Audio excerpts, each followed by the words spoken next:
అప్పుడు ఆయన ఉన్నప్పుడు ఏంది రేటు ఇదిగానే ఉంది.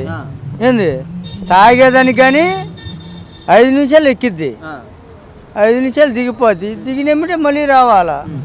కాకపోతే ఇప్పుడు ఏంటంటే శుభ్రంగా తింటారు. ఏంది తాగిన కాడి తాగినా కానీ ఇంటికి పోయి శుభ్రంగా తిని పండుకుంటారు. కాకపోతే నీకు ఎక్కాలంటే ఎంత మడుగు ఎక్కిద్ది నీకు? ఎక్కువ ఏం లేదు, మనం మామూలుగా ఎమరి రేటుకి అమ్ముతారు.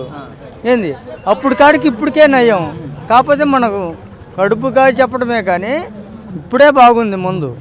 ఏంది అన్ని రకాల బ్రాండ్లు అందుబాటులో ఉంటున్నాయా? అన్ని రకాల బ్రాండ్లు ఓడికి కావాల్సిన వాడికి అనుకూలంగానే ఉంటున్నాయి. ఏంది ఇబ్బంది ఏమి లేదు, ఇప్పుడు సమస్యలు ఏమి లేవు. గతంలోనే అన్నిటికీ ఏంది రూపాయి 2 రూపాయలు అయింది. ఏంది అవన్నీ పోయినాయి, ఇప్పుడే మాకు అనుకూలంగా ఉంది.